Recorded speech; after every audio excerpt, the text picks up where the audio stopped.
බල්ලන්ගේ මේ ප්‍රශ්න වැඩි උනේ අපිට ඕන විදිහට කරන්න ගිහිල්ලා. හරිද? මේක සතුන්ට ඕන විදිහට කරන්න දුන්නා නම් අපි ඉගෙනගෙන කෙරුවා නම් මේ ප්‍රශ්න එන්නේ නැහැ. දැන් පිටරට බ්‍රීඩර්ස්ලා වැඩේ වෙලා තියෙන්නේ. ඒ මිනිස්සු ඉගෙනගෙන තියෙනවා. හරි. ඒ මිනිස්සු මේ සතා මේ ෆීමේල්ට දාන්නවනේ මේල් කවුද කියලා ඒ මිනිස්සු දන්නවා. දැන් ඔය පෙඩිග්‍රී වල දැකලා තියෙනවා ලයින් බ්‍රීඩින් 3 to 3 එහෙම කියලා තියෙන පෙඩිග්‍රී වල දැකලා තියෙනවා. දැකලා තියෙනවා නේ. ඒ කියන්නේ තුන්වෙනි පරම්පරාවෙන් මේ අම්මගේ දැන් 3 to 3 බ්‍රීඩින් එකක් ගත්තොත් තාත්තා අම්මා මේ එකම සතා දෙපැත්තෙන් මේවා තුන්වෙනි පරම්පරාව. ඒක ප්ලෑන් කරලා තියෙනවා. ඉතින් මේවා මේ ලයින් බ්‍රීඩින් කියලා කියන්නේ ඒක ඉන්බ්‍රීඩින් එකේම ස්වරූපයක් තමයි. පොඩ්ඩක් දුරට ගෙනියලා තියෙන. තව එකක් තියෙනවා මේගොල්ලන්ගේ මේ COI coefficient of inbreeding දැකලා තියෙනවා. අපි සත්තු සර්ච් කරද්දි වෙබ්සයිට් වල දැකලා තියෙනවා. මේ COI කියලා අගයක් තියෙනවා. coefficient of inbreeding කියලා. ඒකෙත් මේක 5ට වැඩි වෙන්න බෑ. ඒක ඒ කියන්නේ කොච්චර මේ පේරන්ට්ස්ලා රිලේටඩ්ද කියන එක තියෙන්නේ. ඔය හොඳ සත්තු අපි බලනකොට ඔය වගේ ඒවා තියෙනවා. ඔව් දැන් Google එකේ හරි මේ ඔය හොඳ සත්තුන්ගේ පෙඩිග්‍රී තියෙනවානේ. සර්ච් කරලා බලන්න. ස්ටඩි කරන්න. මොනවද තියෙන්නේ? අපි දැන් සාමාන්‍ය දැන් ඔයාලා පෙඩිග්‍රී එකක් ගත්තාම පෙඩිග්‍රී එකේ බලන්නේ මොකක්ද? අපි ගත්තොත් සාමාන්‍ය පෙඩිග්‍රී එකකින් අපි බලන්න ඕනේ මේ අම්මට තාත්තට තියෙන ප්‍රශ්න මොනවද? මේ අම්මගේ පැත්තෙන් තියෙන ප්‍රශ්න, තාත්තගේ පැත්තෙන් තියෙන ප්‍රශ්න. මේක බ්‍රීඩ් කරලා මොන වගේ ප්‍රශ්නයක් එන්නේ? සමහර බ්ලඩ් ලයින් තියෙනවා. හරිද? මේ සමහර බ්ලඩ් ලයින් තියෙනවා. අපි ගත්තොත් ඒ ලයින් එකට තියෙන පොදු ප්‍රශ්නයක් තියෙනවා. හරිද? සමහර ලයින් තියෙනවා මේ දත් වැරදි. මේ මොන බ්‍රීඩ් කරත් ඒ ලයින් එකේ දත් ටික වැරදි. තව සමහර ලයින් තියෙනවා කොච්චර බ්‍රීඩ් කරත් මේ හැම එල්ලෙනවා. එල්ල යට තල්ල මේ ඔක්කොම එල්ලෙනවා. ඒ වගේ අර ලයින් එකට පොදු වෙච්ච ප්‍රශ්න තියෙනවා. එතකොට අපි ඒවා මග යනවලා අපිට හදන්න පුළුවන්. හරිද? දැන් ඔය ටිම්ප්‍රෝ කැනල් එක දාපෝලාගේ ප්‍රසිද්ධ කැනල් එකක් නේ. ඔයා දැකලා තියෙනවද ඒකේ නරි වගේ සත්තු ඉන්නවා? දැකලා තියෙනවද? ඇයි ලංකාවට ඒක හදන්න බැරි ලෙවල් එකේ? ඇයි හදන්න බැරි? එයා කරන්නේ වැරදි දෙයක්. එයා වැරදි දේ හරියට කරනවා. මොකද වැරදි දේ හරියට කරනවා. ඇයි එහෙම කරන්නේ? මේ මනුස්සයා ඉගෙනගෙන තියෙනවා. යාලා ඉගෙනගෙන. ඒ කැනල් එකේ ඉන්නවද අපි මෙහෙම කිසත්? හැබැයි එහෙම මෙහෙට ආපු සත්තුන්ගේ පැටව. ඒ සයිස් බල්ලෝ ඉන්න අදවල නැහැ. අදවල නැහැ. අද වෙච්ච උන් ඇති පෙන්නන්නේ. ඔන්න ඒක දැන් අපි ගත්තොත් අයියේ ඒගොල්ලෝගේ ගත්තොත් ඒ ප්‍රශ්නේ නෑනේ. හරිද? එතකොට ඒ දැන් අපිට ළඟ සමහර ගේන සත්තු ලොකු ප්‍රමාණයක් එහෙම අත්‍යන්තයෙන් සත්තු වෙන්නත් නෑ. එතකොට ඒගොල්ලෝ බ්‍රීඩ් වෙලා හන හොඳ සත්තු මේ ඒ ලෙවල් එකට සත්තු හැදෙන්න බෑ. දැන් එක්ස්ට්‍රීම් ලුක් එකට ආස නම් හරිද? දැන් ඔයාලා එක්ස්ට්‍රීම් ලුක් එකට ආස නම් ඔයාලා බ්‍රීඩ් කරලා ඒ වගේ සතෙක් හදන්න ඕනේ. ඔව් ඒකට අපිට මොකක්ද කියන්නේ ඒගොල්ලෝ කැමැත්තනේ. දැන් නිලුක්ෂ බ්‍රීඩ් කරනවා එක්ස්ට්‍රීම් ලුක් එකට එයා කැමතියි කියලා එයා බ්‍රීඩ් කරනවා. හැබැයි ඔයා හදන සතා එක්ස්ට්‍රීම් ලුක් එකේ ඉන්න ඕනේ. එතකොට තමයි ඔයා සක්සස් වෙන්නේ. හරි? නරියෙක් ආවොත් අවු. නරියෙක් ආවොත් එයා ඒ කරලා දෙන වරද්දක්. එයා එක්ස්ට්‍රීම් ලුක් එකට ගිහිල්ලා එයා කරලා දෙන වරද්ද. ඔයා කරනවා නම් ඔයා කරන්න ඕනේ ඒක වැරදි තමයි. ඒකත් හරියට කරන්න. හරි?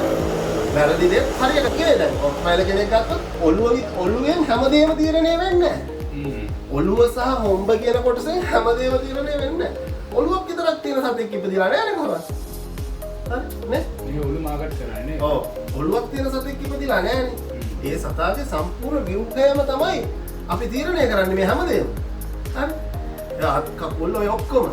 හරි? අර ඔළුවක වෙලා තියෙන්නේ මල්ලිය බ්‍රීඩ් ටයිප් කියන එක ඩිසයිඩ් කරන ඔළුවෙන්නේ. ඉතින් මේගොල්ලෝ ඒකට ඔළුවට දාලා දෙන මාර ප්‍රයොරිටිය. ඔව්. කොමුක දාලා දීලා දෙන එක වෙලා තියෙනවා. ඉතින් අපිට දැන් ඔයාගේ සතාගේ ප්‍රශ්නයක් තියෙනවා. ඕක අයින් කරගන්න ඕනේ. හරිද? ඔයා හිතනවාද පුළුවන්ද වෙයි? පුළුවන්. පුළුවන්. ඔයාගේ බ්‍රීඩ් වෙන සතෙක්ගේ ඔය තාත්තට තියෙන ප්‍රශ්න අයින් කරන්න පුළුවන්. කොහොමද අයින් කරන්නේ? කොහොමද අයින් කරන්නේ? අර ෆීමේල් අනු මේ හැමදේම වෙනස් කරන්න පුළුවන්. හරි? මේ හැමදේම වෙනස් මේ විතරනේ දැන් ජර්මන් ෂෙපර්ඩ්ලගේ චෙස්ට් එකේ ඩෙප්ත් එක තියෙනවනේ. දැන් හොඳ සත්තුන්ගේ හොඳ ඩෙප්ත් එකක් තියෙනවා. දැන් අපි හිතමුකෝ මගේ ළඟ බල්ලෙක් ඉන්නවා කියලා. টොප් ලයින් හොඳයි, ඇන්ගුලේෂන් හොඳයි, ඔළුව හොඳයි. නමුත් චෙස්ට් ඩෙප්ත් එක මදි. හරි. ඒතර දැන් මගේ සතාගේ අඩුපාඩු මම දන්නවනේ. ඒතර මම බලන්නේ මේ සතා ක්‍රොස් කරනවා නම් මම බලන්නේ টොප් ලයින් උත් හොඳට තියෙනවා. ඔළුවත් හොඳට තියෙනවා.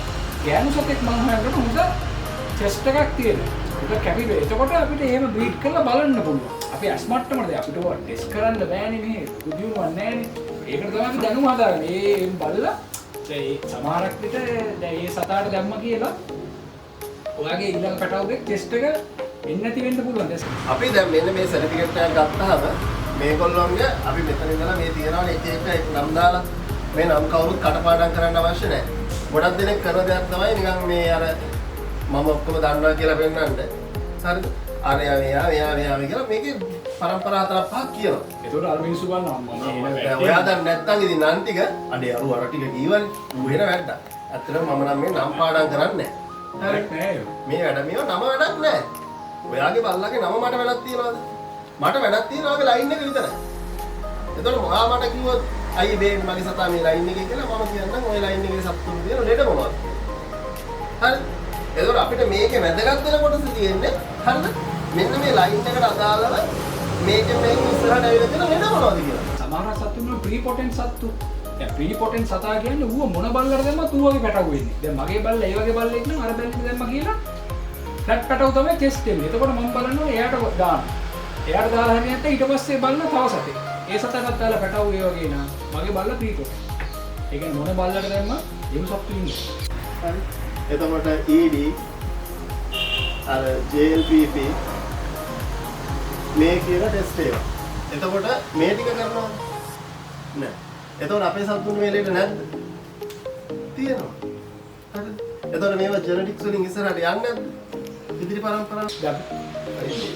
ජර්මන් ෂෙපර්ඩ්ලාගේ සම්පූර්ණ පොඩක් වෙන විදියක් තියෙනවා. මම ඒක අහන්නේ. ඒ මොංගල් ජර්මන් ෂෙපර්ඩ්ලා චයිනීස් ෂෙපර්ඩ් කියනවනේ. සාමාන්‍ය සමහර කට්ටිය කියනවනේ මොම්බ තියෙන අඟල් 7ක් 8ක් හැබැයි ඔළුව චූටි. ජර්මන් ෂෙපර්ඩ්ලාගේ මල්ලි මෙසෝසෙෆලික් කියන ඔළුව තියෙනවා. දැන් අපි අර රොට්වයිලර්ස් ලගේ පිටරට දකින්න ජර්මන් ෂෙපර්ඩ් කන් දෙක කෙලින් ඇවිල්ලා මුණ බලල් මොම්බත් කළුයි මෙන්න මෙච්චර විතර මොම්බක් තියෙන්නේ. ඒ මුණ ලස්සන. මෙහෙම දැක්කම පොට්ටෝරු වගේ. ඒ මොකද කරන්නේ මේ කේස් එක. දැන් මෙයා ෂෙපර්ඩ් කෙනෙක් කියලා කියමුකෝ. මෙතන මසල් එකේ ඉඳලා ස්ටොප් එක මෙතෙන්ට. මේ නේසල් බෝන් එක ඉවර වෙන්නේ මෙතෙන්ට 50%යි. මෙතනilla මේ ඔක්සිපිටල් බෝන් එක 50%යි. මේ රොට්වයිලර් ජර්මන් ෂෙපර්ඩ් ඔක්කොම මේ මෙසෝසෙෆලික් කියන හෙඩ් ටයිප් එකේ ඉන්නේ. ඔලු જાති තුනක් තියෙනවා. ඔය හරි දැන් එතන 50 බලන්න. රොට්වයිලර්ස්ලාට 40 හරි 60යි. 40යි 60යි. දැන් ඔලු જાති තියෙනවා. ජර්මන් ෂෙපර්ඩ් 50යි. ඔව් 50යි 50යි. මෙන්න මේක තමයි ඔලු ටික ඉගෙන ගන්න බල්ලුම් ඉස්සරින්. හරිද? මෙන්න මේ ඔලු ටික තමයි තියෙන්නේ. මේ ජර්මන් ෂෙපර්ඩ්ලාගේ 40ක් එන්නම නැහැ. නෑ 40 නෙවෙයි 50-50. මෙසෝසෙෆලික්. මේ ස්පෙලිංස් නම් හරියට නැහැ. මෙසෝසෙෆලික්. හරියට නැහැ. සෙෆලික්. මේකට එනවා GSD රොට්වයිලර් දෙන්න වෙන්නේ මෙන්න මේ මෙසෝසෙෆලික්. ඊට පස්සේ එනවා දෙක. ඩොලිකෝ සෙෆලික්. ස්පෙලිං ගණන් ගන්න එක වැරදින්න පුළුවන්. ඩොලිකෝ සෙෆලික් කියන හවුන්ඩ් ලයින් හරි වගේ අර බේස් තුන බලන්න ඉන්නේ. හරිද? අන්න උන් තමයි හවුන්ඩ් බ්‍රීඩ් ඉන් ඇෆ්ගන් හවුන්ඩ්. අන්න ඇෆ්ගන් හවුන්ඩ් Google කරලා බලන්න. Example Afghan hound. ඊට පස්සේ ඉන්නවා බ්‍රැකිසෙෆලික්. ඒක ඔලු ටික. බ්‍රැකිසෙෆලික්. දැන් ඕගොල්ලෝ දන්නවද රොට්වයිලර්ස් වලගේ හෙඩ් ටයිප් එක මොකක්ද? දන්නේ නැහැ නේද? ඒක දැනගන්න. බ්‍රැකිසෙෆලික්. ඒතකොට බ්‍රැකිසෙෆලික් තමයි බුල්ඩොග්ස්ලා. කැලිචෝ ඉන්නේ පග් බොක්සර් රයිට්. මෙන්න මේ ඔලු තුන තමයි දැනට ලෝකේ හොයාගෙන තියෙන ඔලු. දැන් කවුරු හරි හිතුවොත් දැන් බලන්නකෝ. දැන් නිකන් ඔයගොල්ලන්ට හිතෙනවද රොට්වයිලර් කෙනෙක්ට මෙසෝසෙෆලික් හෙඩ් එකක් තියෙන කියලා ඔයගොල්ලන්ට හිතෙනවද? ඒක තමයි ඒ කියන්නේ රොට්වයිලර්ගේ ජර්මන් ෂෙපර්ඩ්ගේ ඔලු සමානයි ගොඩක් දුරට. 10කින් වෙනස්. දැන් අපේ රොට්වයිලර්ස්ලා කොහොමද? මේ මම කියන දේවල් නෙමෙයි හොඳේ මේ පොතේ තියෙන මොන කියන්නේ. එතකොට දැන් එහෙම තමයි ඒක බ්‍රීඩ් ස්ටෑන්ඩඩ් එකේ තියෙන්නේ. මේ ඔළුව දන්නේ නැහැ ගොඩක්. දැන් මේක හැමෝම කරන්නේ මොකද? සතෙක් කියනවා ස්ටාර්ට්. හම්බ කරන්නම දඟලනවා. කවුරුත් දඟලන්නේ නැහැ බ්‍රීඩ් එක හදාගන්න. දැන් එක්ස්ට්‍රීම් ලුක් එකක් තමයි අපි දකිනවා. හැබැයි ඒක හරියට කරොත් කොහොමද? ඒකට කැමති අය ඉන්නවනේ. ඒකට කැමති කොටසක් ඉන්නවා. අපිට මේක හැමෝම ස්ටෑන්ඩඩ් එකට ගන්න බෑ. හරිද? ඒකත් තියෙන්න ඕනේ. හරි? ඒකත් තියෙන්න ඕනේ, හරිදෙත් තියෙන්න ඕනේ. හැබැයි එක්ස්ට්‍රීම් ලුක් එකක් හරියට කරන්න. හරි? එතකොට අපිට මේ සර්ටිෆිකේට් එකේ තියෙන වැදගත් කොටස ඕක. හරි? මේක මේ අවසාන මේ තුන්වෙනි පරම්පරාවේ කරලා දෙන HDD කරපු මේ ටෙස්ට් ඒවා තියෙනවා මේක. හරි. සමහර අයගේ නෑ ගොඩක් ඒ වගේ.